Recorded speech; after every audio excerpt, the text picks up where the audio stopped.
Greetings everyone, hey, how you doing? It's Matt Sella. Today I am doing a special review for Netflix's latest Nickelodeon special, Invader Zim. Enter the Florpus. For this review, I'm gonna go non-spoilers for the first couple minutes, and for the remainder of the review, go into full spoilers, telling exact parts of the special I liked, didn't like, whatever it may be. And don't you worry, I will put up a spoiler warning once I get into it, but for now it's non-spoilers. Now before I get into the synopsis for this special, just as a quick reminder, be sure to subscribe to this channel to check out reviews that are going to be just like this one. I'd really appreciate it, but if you want to wait before you want to subscribe, that's fine too. Just want to put that out there. Make sure to subscribe to support my channel to do more reviews like this and so on. Now without further ado, let's get into it. So to quickly summarize what this is all about, Zim has been in hiding for some time now, which I also appreciate the fact that this show or special doesn't really tell us what the time frame is of how much time has passed since the very last episode of Invader Zim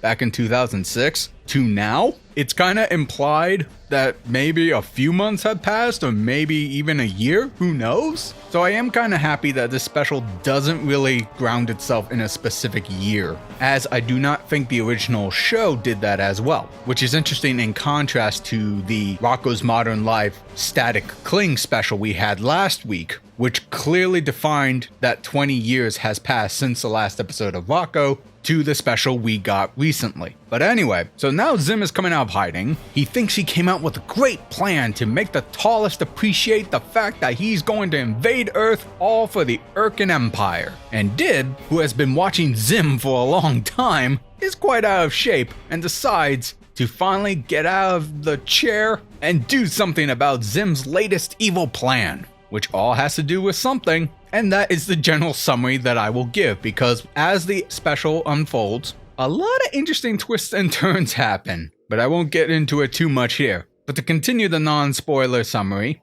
I actually think that visually, this special is really interesting. It's really good. It was a little rocky at the beginning because, to kind of take it out of the way, it's been probably more than 10 years since we've seen anything Invader Zim newish, aside from maybe like a couple graphic novels and things like that. There were a couple redesigns that came about in the special that we saw, and I remember looking at it, and I know Joe Murray was really adamant about making his special traditionally animated style, as he is used to and normally known for, and I believe this special was also trying to go with that as well. The creator of the show, I apologize if I butcher his name, I recognize it when I see it in text, but I've never actually said it out loud before. Joan Vasquez.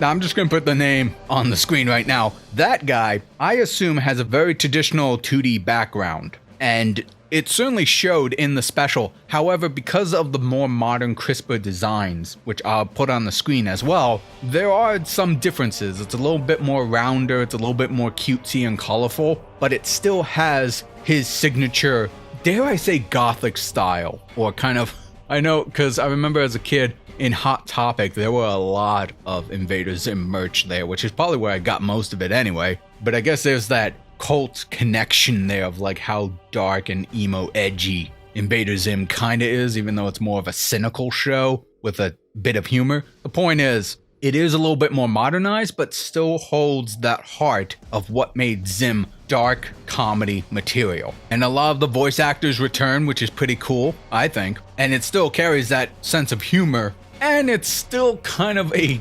dumb-driven plot contrivancy. Meaning, I'm not saying like the thing is stupid, I'm saying Zim is very naive and absent-minded to others around him, including the tallest, the humans, and what have you. He's gung-ho about proving his worth to the tallest, otherwise he will be decommissioned, as he puts it. And so he'll do whatever it takes to get that approval, which leads to Enter the Florpus, which it's actually kind of a good thing I did not read Netflix's description, because for a while I didn't quite understand what the Florpus was, and I believe the Netflix description says it, but I just kind of ignored it, and I'm kind of glad I did, because again, this special has a lot of twists and turns in things I didn't quite expect. And the cool thing is, and I'm not going to say specifically what for this portion, there were a lot of callbacks to the original series, which was pretty cool, because there were some things I was wondering about where it was like, okay, are they going to remember this? Are they not going to remember that? A good chunk of it they did. There was like one thing that kind of happened in the beginning that I was like, wait, I thought that affected Zim, but I guess not. Maybe there's some explanation of why that is. And there's a couple continuity errors in the like visuals themselves, but they are not that apparent. And aside from like Gur being hilarious for who he is, I think the problem is for me personally is that I've kind of grown past some of the silly stupidity humor of just being absent-minded in general as funny to me. I'm not offended by it, it's just it doesn't make me as chuckle as it used to be. Gur is still adorable, as well as the mini moose things, but I'm not squeeing about it as an old man right now. So, but for the most part, there are parts that happened throughout editing and sudden cuts or subvert expectations that happens in this special that did make me laugh for a good moment. So I think overall, I'm definitely going to give this special an entertained. I don't know if I liked it better than the Rocco's one, because the Rocco, that one played a lot more on some personal stories despite its crude humor and such. I feel like this was more the action-oriented Nicktoon special I wanted to see. Something that, ironically enough, can turn off my brain and just enjoy the bleak sci-fi grittiness and stylized alien action going on. So yeah, I'm gonna go with entertained. I really thought it was a lot of fun to watch. It was longer than the Rocco special, so that was pretty interesting. And I think if you're a fan of Invader Zim, you're definitely gonna love this. And I know I got really close to loving it too. I don't know if I'll say exactly that I loved it or not, because there were some interesting narrative points and character arcs they tried to put in there. But for the sake of what Invader Zim is, they didn't dwell on it as much as like Rocco's Static Cling did, which is fine. Not every Nick special has to be a character piece or study. I understand that. I get that. I was happy with this almost as much as the Rocco one. And I am a bigger Invader Zim fan than I am of Rocco. So I am satisfied. Good on you guys. Let's keep them coming if there's anything else we can reach back on. And so that'll do it for my non-spoiler segment of this review. If you have seen Invader Zim enter the Florpus, then please proceed ahead. But if you have not, and you are interested in seeing it, but don't want to be spoiled any little tidbits or what have you, you have been warned. Spoilers ahead. We all clear? Okay, here we go. Enter the Florpus.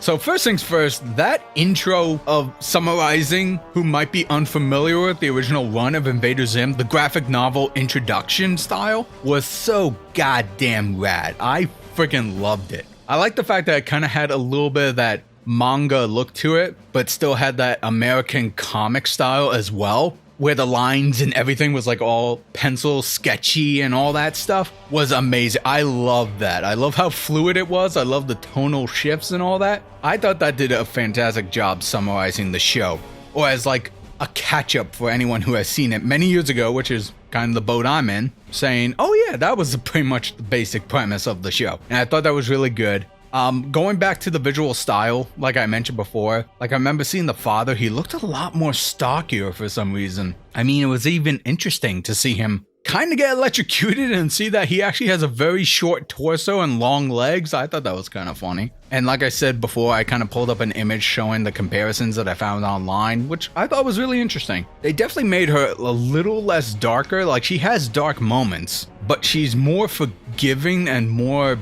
open to like Dibs' emotional trauma or whatever. The parts I mentioned where there was some inconsistencies, I thought it was a little strange that Zim was out in the quote-unquote rain waiting for Dib to appear, but I guess Zim put on a sprinkler for dramatic effect, and that sprinkler might not actually be spewing out water, but maybe something that's safe for Urkins. I don't know. If that was indeed water, that's a little inconsistent, because I remember there was this one episode of Invader Zim where Zim got hit by like a droplet of water and his skin started to burn, because apparently his species don't like water or H2O or something, so whatever. And again, there were a couple moments where like I remember when Dib entered the house, he left the door open, he walked forward, talked to Gur, maybe a couple shots later, we see the door is fully closed. We don't see it closed, it is closed. There's a couple like little continuity errors there, but it didn't really bother me that much. It's continuity errors happen in every film, TV show, whatnot. It's inevitable. But referring back to the plot, I found it kind of interesting where, yes, the Tallest once again do not give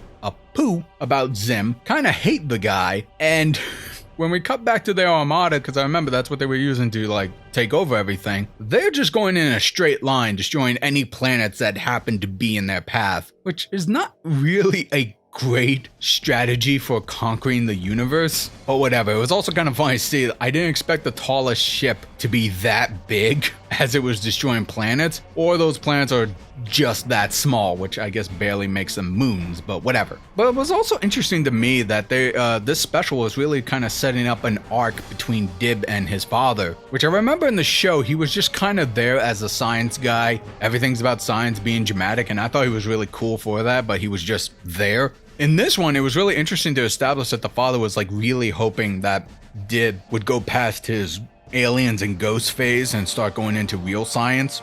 And so there's that disconnect there, and in many ways, Dib does all he can to prove that Zim exists and is an alien, all to get the approval of his father. So I thought that was a really interesting little approach. Oh, and that one joke that Zim said about in order to subjugate humans, all he has to do is charge them. Yeah, that sounds about just right. But yeah, referring to things that the twists and turns in the special, like I figure Zim would try to plan something, but as the intro showed, he actually had no idea what phase 2 is. And I guess that's part of his strengths. He's kind of improvising every time he does something evil. And so when Gaz says like, oh yeah, whatever Zim's got planned, it's not gonna work. And granted, I remember watching the show, there's been a couple times he got pretty close, but my question is, what if it does? And turns out it kind of does, where he was able to hijack Membrane Labs, do something with the peace bracelets, which was kind of a bizarre concept already, have the children around the world connect, create a giant loop, and using Mini-Moose to have superpowers, which I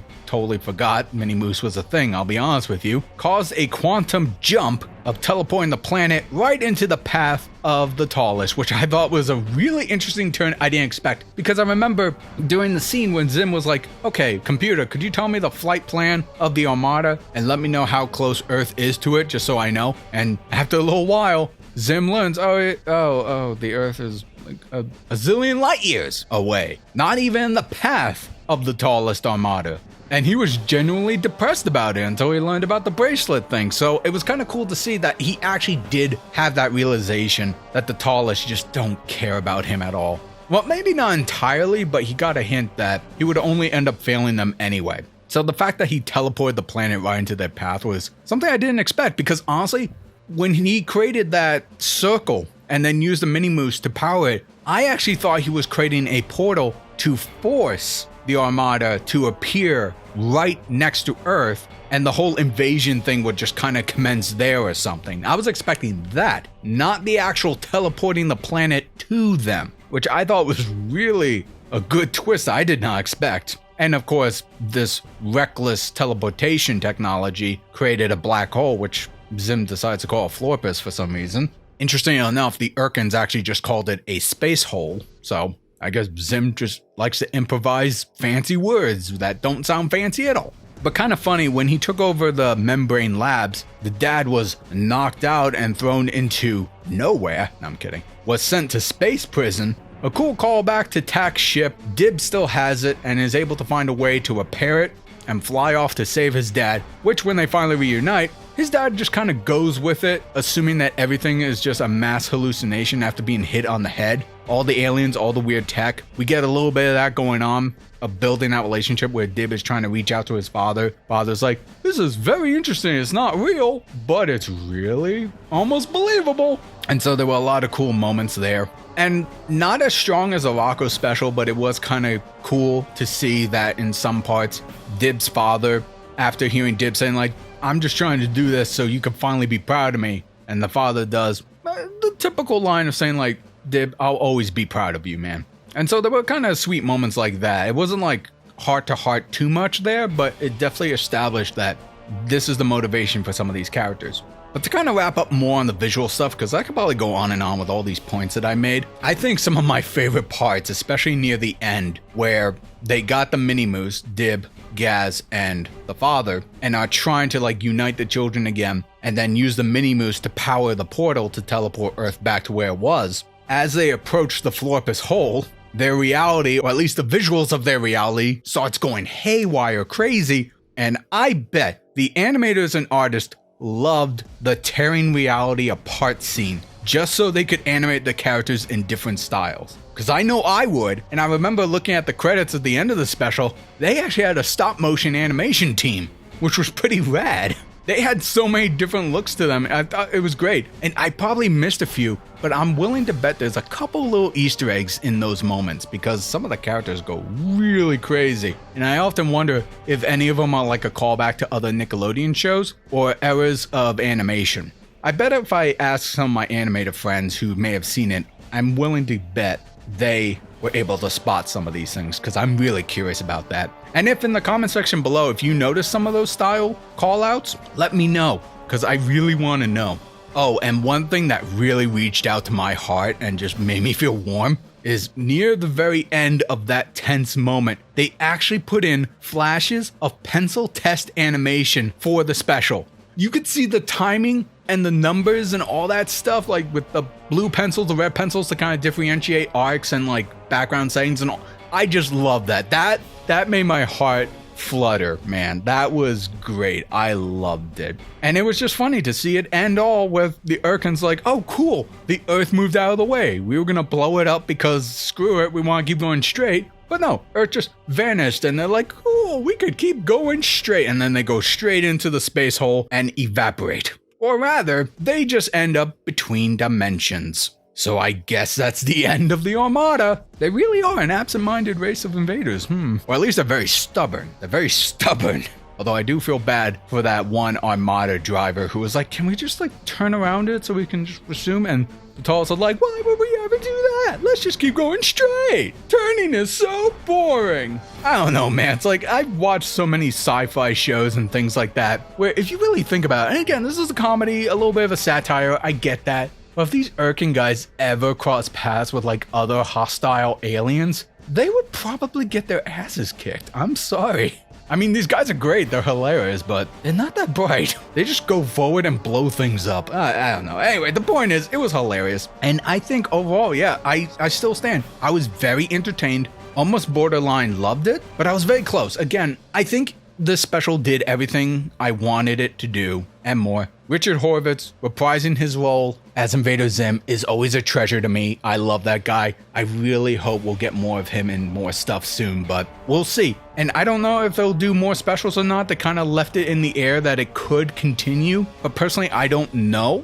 It's interesting seeing the Loco one and then seeing this Invader Zim one. I often wonder if these are like reignited pilots, for lack of a better word. You know, kind of something to like put out there to test the waters to see how audiences react to it. And if it gets like a lot of good social praise and viewerships on Netflix, I personally wonder to myself, is this the creator's way of saying like, hey, I could continue this, but I want to see if this is something people would really want? And if they really do, that will make the artistic investment and dedication to warrant it. And that's kind of my question for you guys. If you have seen the Invader Zim one or the Loco one, let me know if this is something in this style you want to see more content of or continuation. I personally think I don't know. Meaning like I would love more, I just don't know if it would have the same weight or impact, because it's interesting. The Loco one was kind of a commentary on how reboots are done. And so there was a lot of like fourth wall breaking and subtext to all that. This one played way less of a commentary on that and was just a straight continuation. It was like an elaborate episode continuation of the Invader Zim show. Personally, I think I would love to see more Invader Zim stuff, but as an adult who kind of likes more emotional stories or like character arcs and things like that, I don't really know if it would give me the same satisfactions as say like some other shows might. But for the sake of satirizing sci-fi humor and trying to come up with more unique and quirky, maybe semi-disturbing ideas, I'd be down for it. But I really don't know. I would not have any opposition if they do continue either Invader Zim or Rocco into either more specials or a limited series on Netflix. I'd be totally down for it. But that's my question to you. Would you want to see more content from Zim or Rocco's Mountain Life? Or do you think that these specials wrap up on what they were trying to say and we could just move on to like new shows or just have the creators themselves try new ventures in different properties? Who knows? Who really knows? But that will do it for my special review of Invader Zim Enter the Florpus. Let me know in the comment section below. Did you see this special? Did you like it? Did you not like it? Share your thoughts. Join the conversation. And if you enjoyed reviews just like this one, please consider going to my Patreon at patreon.com/Matt Sella. Consider donating $1 or more a month will help go towards my art, animation, podcasts, and content made just for you. Don't forget to subscribe to my channel and ring that bell so you will be notified when new videos drop. Give this video a like if you enjoyed it. And this is Matt Sella, thanking you all for tuning in.